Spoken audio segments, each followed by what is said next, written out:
Welcome to Storycomic Presents, where we interview amazing storytellers and artists. This is episode 331.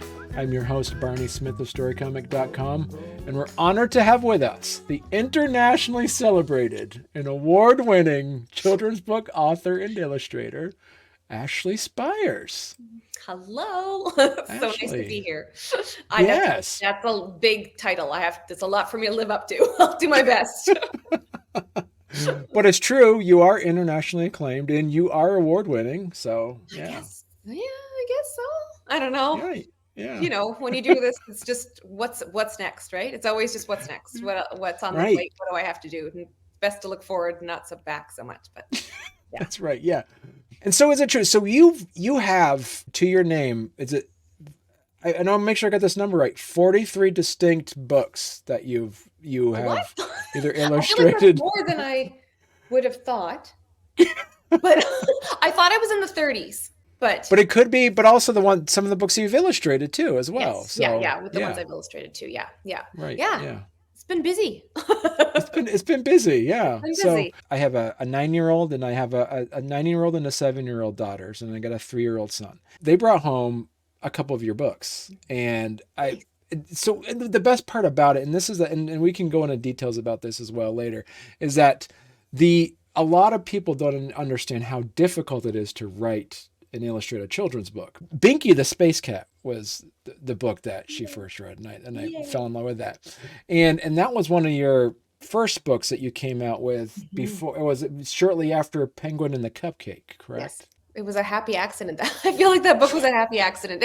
Not in terms of I really was so sure I was going to be a creator of picture books. And this was, not quite 20 years ago, but coming up on it, 15 years ago, I guess. And but working on it, of course, a couple years before that.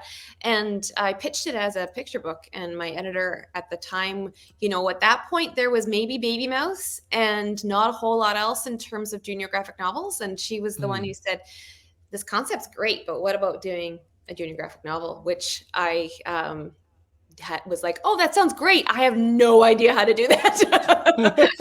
And she's like, great, neither do I. so the two of us walked into it blind. And I think that's probably a really good way to do these things sometimes, because, you just go on instinct, and it's none of the, like, I'm going to look at what other people have done. Not that, I mean, that's great. And it has helped me doing that. But this was, this whole entire book was just instinct and just trying to tell a story with in the graphic format for kids that's engaging and getting to add in the jokes that I wanted to add in, and that you can't sometimes fit in a picture book, right? Like the little fart jokes and stuff like that, the things that have to be sequential to land the joke. You've got the sequence, so you can kind of it opened up another avenue of storytelling to me that I previously had never thought of, because I'm so old.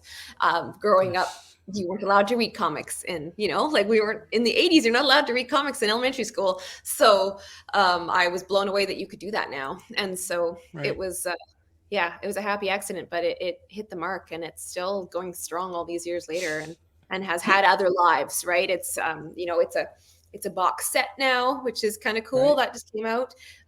There's 7 books in the series, and then there's 3 seasons of Agent Binky on Treehouse and television up here. So, and so what I love about your work, what makes it distinct to other children's book authors and artists, is that there is a distinct character of perseverance based purely off of innocence and drive. Is that something that you've also seemed to kind of gravitate more towards, having this overall theme of perseverance for all your characters?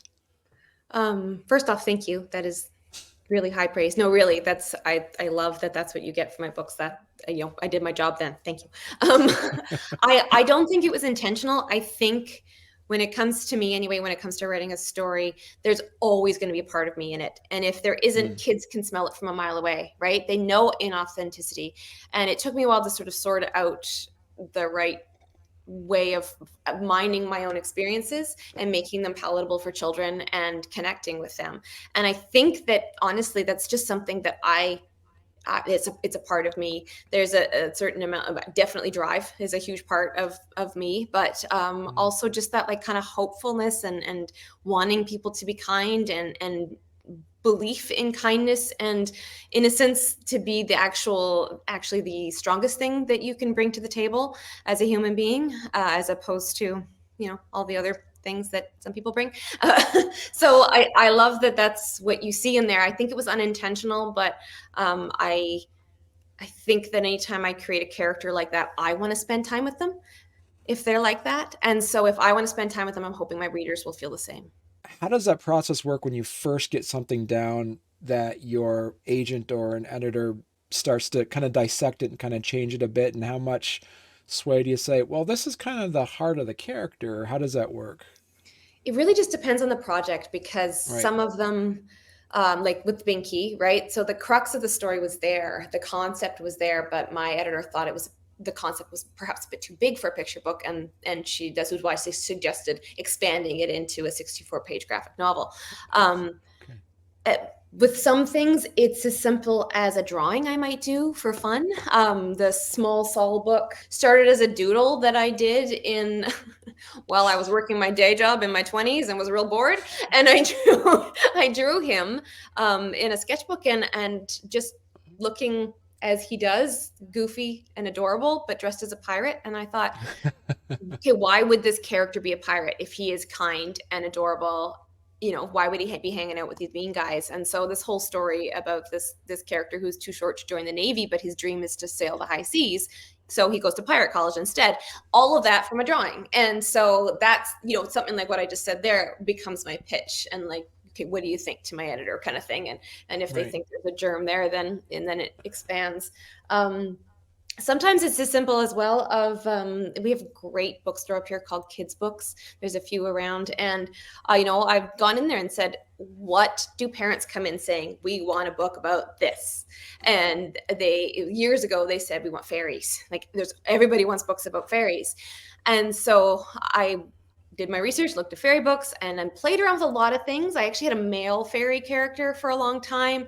Couldn't quite land on what the story was, but then came up with this character that doesn't believe in magic. She believes in science. And Mm. what would the world look like for a fairy surrounded by magic believers? And she's the only one going, no, no, no, the scientific method. I'm telling you, it's great. um, so I tend to have a lot of characters who do see the world a little differently than everyone else, and like it's their job to kind of bring everyone around to their point of view. So that's where fairy science came from. And then and then something as simple as like the Bert the Beetle books.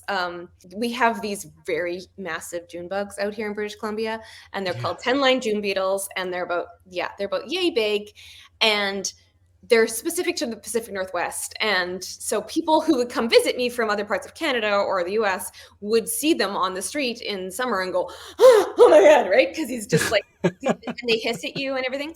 And so I was forever going like, don't worry about them. They don't bite. They don't do anything. In fact, they're like super bad at life. Then I did a little bit of research because I wanted to know, like, are they actually, because, a lot of bugs have superpowers. And so I did a little Right. research, and then it just turned out that they were so bad at life. Like other bugs can do such cool things and they can't. And I really identified with that because I have so many days where I feel like I'm so bad at life. And so the one thing he can bring to the table is his fantastic attitude and his cheery, sunny good nature and his genuine empathy and joy for everyone else who can do cool things. Like he's so excited Right. for them. He's never jealous. He believes that one day he's going to do something cool. So that whole, again, just like from seeing these random insects on the sidewalk, it turned into this whole thing. Now, this isn't like sit down, come home and write the whole story in an afternoon and it's done. Like the Bert book percolated in the back of my head for about 6 years before I got there. Oh, Yeah. So okay. sometimes it's there and it takes so many different forms, it's a drawing in a sketchbook, it's a potential synopsis, and then you turn the page and another synopsis, turn the page, another synopsis, and then leave it for a year and come back to it and change the whole thing. And that was the process of Bert. It took a long time to land on the right story and land on the right tone and style and everything for him. But I knew who he was the whole time. Like the more I Right. wrote it, the more I knew who he was as an individual, and so it just kind of eventually came so natural to me that like this is his journey because this is who he is. And then other stories, like The Most Magnificent Thing and The Most Magnificent Idea, all those ones, extremely personal, very much Mm. about my own experiences with the creative process. The first book, The Most Magnificent Thing, actually came to me many, many years ago. I was trying to create a whole different story that ended up never working. I had a contract to create a book, but the book was unspecified, so I just needed to come up with something. And the something I was working on was turning into nothing very rapidly, and I did the super dignified thing and had a major meltdown and cried and curled up on the floor and decided that was it. My career had plateaued and it was over. When the cobwebs cleared, I realized that that experience was something that I had seen children go through, in particular when we were doing a drawing exercise in class and their drawing didn't turn out the way that their mind had envisioned it, or it didn't turn out exactly like their neighbors or like mine. And I thought, this is actually the story. This is the story I Mm. should be writing about. The how do you persevere when stuff doesn't turn out the way you wanted it to, and what can you learn from that? So that was where The Most Magnificent Thing came from, and it became my biggest book. And that was the moment Yeah. where I realized that, like, oh, I should write from here and my own experience, and that's where you're gonna connect most with your readers. So you brought up a couple things. One is that, going to the bookstore and just kind of figuring, hey, what books are people want to read? But then you also talk about stories that you want to tell. Mhm. Where have you seen some of your better ideas coming from? Places where the stories that are important to you, or the ones that you see that kids want to read? I think when it comes from something that I have managed, like something that I have battled with, and something I've come out the other side. I think that, I mean, I'm not by any means going to be a wise sage of any kind, but I'd like to think I have a little more experience than a 6-year-old. So, anytime I can come out of something and go, okay, hey, so when I went through this, this is what helped me. And that's, I think, when I make something that connects with me and makes me feel proud, but it also seems to connect with the kids, because in those times when I'm writing about those things that were really hard for me, I am being my most vulnerable self. And when you are vulnerable for your readers, they're recognizing that and connecting with that, because they are the most vulnerable of all humanity, right? Tiny children. And so we need to not be telling them what we think we should know. We should be sharing with them what we have worked through, Mm. and let them know that I had a vulnerable time and I got through it. So you're feeling vulnerable right now too. That's okay, because you're going to get through it too. There's so many clever illustrations you do, and I gotta ask, is there like an overarching like Spire verse? Like, do you put in little Easter eggs on some of your other books that people might I don't you so much. I know really? I mean, the one thing that does seem to pop up in every one of my books is there's always a little animal. So there's Right. always going to be some sort of, like, even if it's not mentioned in the text, very often it is, but in the Small Saul book, he has a little rat with him the whole time. His little rat's his buddy. And Fairy Science, of course, she has her little bird. Yeah, everybody always has a little animal friend, because I always have a little or 6 animal Yeah. friends around me at any given time. So there's that. But I don't think there's anything specific. I do have some author illustrator friends who do that, Yeah. and I try to a little bit, but I also kind of feel bad because I work with several different publishers, so I also don't want to be like Oh, promoting or like sliding in something from like someone other book into, I don't know if that's stepping on toes. right. That's true. Because do you have anything like, how does that work? Does it there when you have a book that's with a publisher, is there a certain amount of time where all of a sudden the ownership goes back to you, or is it Hasn't come up yet. okay? Only one did, but that was because the publisher, it was my very first book, and the publisher didn't survive, and so the rights reverted as a result. But no, it hasn't come up yet. I mean, I own nowadays, I own the rights for film and television for my ongoing projects, but my earlier work, that wasn't the case, just because, I don't know, back then no one thought their books were going to become cartoons, right? There was not like the content war and desire for it like there is now. So definitely different way of approaching contracts now. So, but no, they're all specific to different publishers, and I just keep various brands or franchises or series in each place. Mm, It's kind of nice. You get to stretch different muscles with different publishers, right? Like some right. publishers want me to be a little bit goofier, and well, they all kind of want me to be goofy, but some of the, you get to sort of tell different stories at different places because it just depends on the Right. editor and what they bring out in you and your work. And so I just yeah, I like having different avenues for different types of stories I want to tell. And do you see yourself working differently as an illustrator when you're doing one of your own books as compared to doing a book for Mhm. another writer? Absolutely. Well, it's just like any reader, right? When you get given a manuscript, I'm entering that world for the first time, and I'm seeing it fully formed, as opposed to when I'm writing something. I see the character first, and then their world kind of appears to me, and I see them walking through it. And it just, when I'm writing the story, it's somewhat simultaneous, whether or not I'm not just drawing it at the same time, but I'm seeing the world. So it is a very different experience, but an enjoyable one. That said, I'm putting a little bit of a stop on illustrating for the people, only because I have a ton of stories that are kind of like waiting for me, and I keep putting them off to illustrate for great authors, and I'm like, wait, I gotta do my own stuff now. That's it. Yeah, but it's fun because you do get to stretch different illustration muscles when you work for other authors, because just like when we read a story by a different author and we get to visit a different world, it's the same thing for me. I'm visiting a different world and it looks a little different, so I get to try some different things, as opposed to, like you said, the Spires verse that is like, I have a look. Right. So yeah. Are you like a pencil on paper kind of person, or are you all digital, or how does that process work for you now when you actually create your pages? Well, once upon a time, I really had a big, like, never gonna work digital, never gonna do it, and I was very late to the digital game. But it was a friend of mine in Saskatoon had a Cintiq and was showing it to me, and I was like, oh, okay, I could do this, and so that was the game changer for me. But even then, I've only been working that way for, well, actually, the most magnificent thing was the first book that I illustrated Oh, digitally okay. completely. Yeah, so that was 2000. That was 10 years ago. Yeah, I've been working digitally for the most part since then. So before then, I was working watercolor. I did all the Binky books with by hand watercolor. Terrible idea. Don't do a 64 page graphic novel, because you're going to have consistency errors. And when you've done it with watercolor, what are you gonna do anyway? So um, I still do a lot of character sketching in sketchbooks, because there's just something about sitting at the kitchen table and with a cup of tea and drawing characters that seems to make it go easier. I don't know why.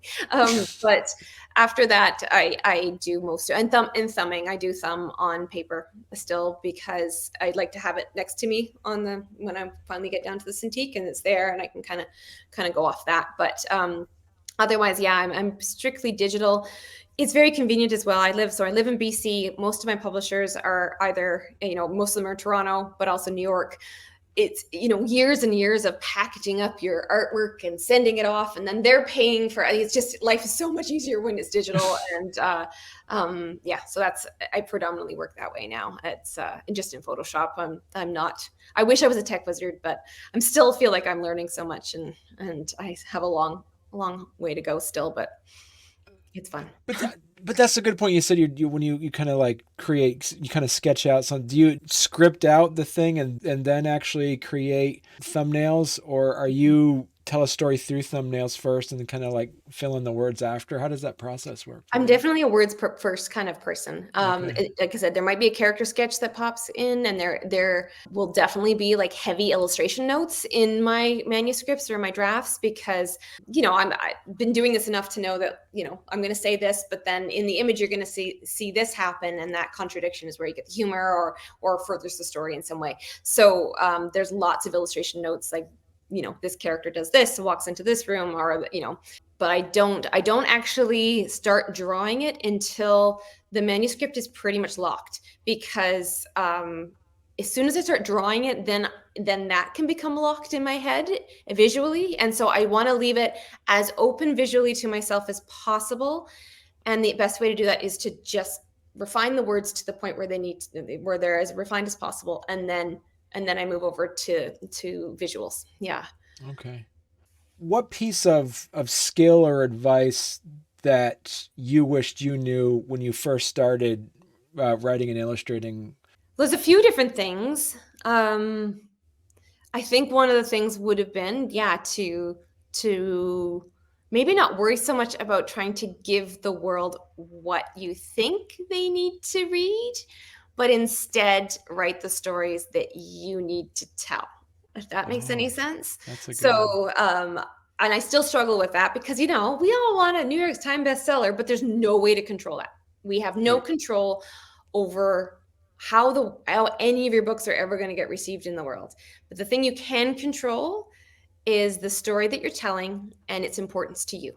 That's, I think, the thing that I wish I had known, because for years you're chasing the awards, you're chasing the accolades, you're chasing all these things. It's a fool's errand right there, right? You have to just be creating for yourself. And I think, again, that the heart that goes into your work is what's going to connect with your readers. And then the other thing that I wish people would talk about a little bit more, or at least was a bigger part of my early education, what would be something as simple and dirty as contract reading. Like, just Mm. how do you protect your IP? How do you prevent being taken advantage of, which is so common with creatives, in particular young creatives. And it's so exciting the first time someone says, hey, we want to pay you to do something, and you don't know that you're getting paid peanuts for it, or you Mm. don't know that you've just signed away those rights. And so I would love for there to be more education, more transparency in our industry about what is industry. I think there should be an industry standard of what people get paid for the work, because it's a lot of work to illustrate a book, and no matter what country you're in, it's a lot, and we earn that. We earn that money, and people, in Canada, sometimes your advances can start at $3,000 Mm. Canadian for Wow. a 24-page picture book. Like, that's peanuts, right? Yeah, like you Yeah. you are having a day job. There's no way you can live off that. So I would like to help creatives, or like create a sort of, like I said, an industry standard at some point, or at least how to stand up for yourself and say, hey, I'm worth it. You can pay me more. Um, Right. so yeah, I think that side of things I wish I had known more about. Right. I mean, because you bring up a good point, because it's like you said, there's a business aspect to it Mhm. that's extremely important. And Yeah. how important do you see like art schools being able to actually almost mandate business classes for folks that are going into the visual I mean, arts? I think it's absolutely invaluable. So I had both experiences. So I went to art school here in British Columbia, a fine art school. Emily Carr. It's amazing. It was an amazing experience. It was where I decided I wanted to write and illustrate children's books. It was wonderful, but it was very much a liberal arts education without that component. And again, we're talking Mm. about, like, late 90s, that, so I'm sure a lot of that has changed, I hope, anyway. But yeah, not really a whole lot of talk about the business side of things, about how do you make a living, how do you make sure to protect your moral rights to things, and your IP, and the rest of it. And then when I decided I was going to do this, I got a couple jobs, and then I went to Sheridan in Toronto. And at the time, they had a 1-year program for people who had a degree already. And so it was a very intense, amazing course. And it had business classes in it. And it had people saying, here's what a contract should look like. Here are things you absolutely need to avoid. And that was that was like mind blowing. And also just like, this is what all artists need, no matter what your job is. We need that, because the whole world is is created by artists. And how many creatives have been taken advantage of, because Right. that's just, unfortunately, the way the world works, is that our work is very often not valued until it reaches a certain point, right?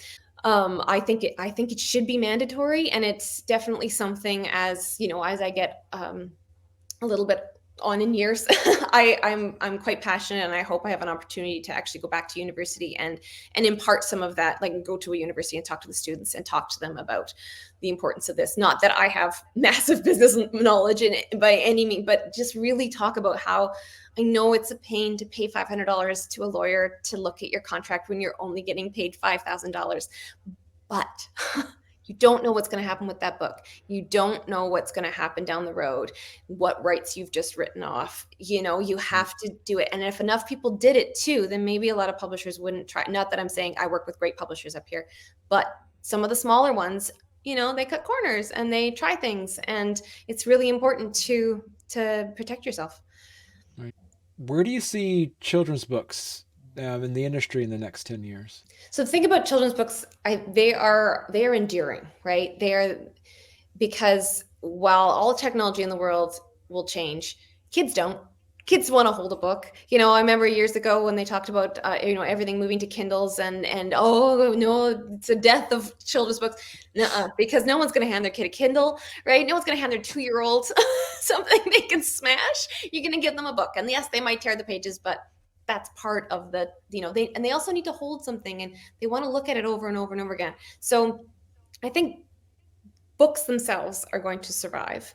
I hope that indie bookstores will survive with them, because I have great indie bookstores where I live, and being able to walk in there and say, what do you recommend? I have a kid. I don't know how many times I'm in a bookstore, and that seems to be the most common thing. Someone walks in and says, I know this kid, reluctant reader, but really loves robots. What do you got? And so we need those indie bookstores with those people who are like, perfect, here we go. You want this graphic novel that's about this and this and this, So I think that that's important. I do think that never before has our industry been mined for content like now, right? It's wild. In fact, a friend of mine is an actress, and she has a story idea she wanted to pitch as an actual television series, and they said to her, write it as a book first. Which I was like, wow, look at that's how it works. They want the numbers from your book in order to approve to go to the next stage, or at least that it's there, which is actually great for us because it gives you a lot more control over the creative control over something if it's pre-existing in our art form before it moves to film or television. So I think that's where our industry is heading. I hope that it doesn't mean that people start to create things thinking this will make a great movie. But I honestly think what book wouldn't make a great movie? It's all there, right? So right. Yeah, I think that's where it's headed. There's the people coming up behind me always blow me away with their originality and their creativity and their talent. And so I don't know that I'm capable of seeing what's coming in the next 10 years. I'm just excited to see it. So we're talking about the future, but I'm also kind of curious about what were some of your favorite books that you liked reading growing up? Well, again, wasn't quite the variety that we have now, right? But my friend, my very, very close friend, still a very close friend of mine, her mom was a children's book librarian. So I totally had an in. And she was the one who gave me Roald Dahl's Revolting Rhymes when I was, 9 or 10. And it blew my mind because it was so dark and it was so dry and it was so funny. And I was like, yes to all of this. And I didn't even know that was possible. So I massively consumed all of his work. But Revolting Rhymes still remains my absolute favorite because it's just so audaciously terrible. I love it. I love it so much. So yeah, that was a favorite. Trying to think of things that I read when I was very small. I mean, again, it would be like, Harold and the Purple Crayon and the Harry books, the dog with the sweater. I love that. Oh yeah. Anytime there was a dog or like an animal that like helped another animal, I was in for that. Yeah, those are, again, I wish that I had more. Now I could go on and on and on about the kids' books that I read now that blow me away, but there wasn't quite as many. But Roald Dahl, I loved his tone. I loved his dryness. I loved that he didn't talk down to kids, that he spoke to them in a way that made them come up to him. And I think that's personally, I think that's very important with any form of writing for children, because they will absorb the word from context. And I think very often we can get bogged down with, this is a word they won't know. Well, this is how they learn it. You put it in the book. And as opposed to, worrying about they won't get it. They will. Yeah. They're going to read it 5 times too. So they'll read it. They might not know it for the first 3, but they will for the last 2. It'll be fine. Yeah. It's been fantastic. And I'm so excited to let my daughters know that we talked to Ashley Spires tonight. So yeah. Thank you. I'm so glad that they read my books. I'm so glad they enjoy it. That's really wonderful. So there will be more. There'll be more to come. Fingers crossed. Yes, of course. Yeah.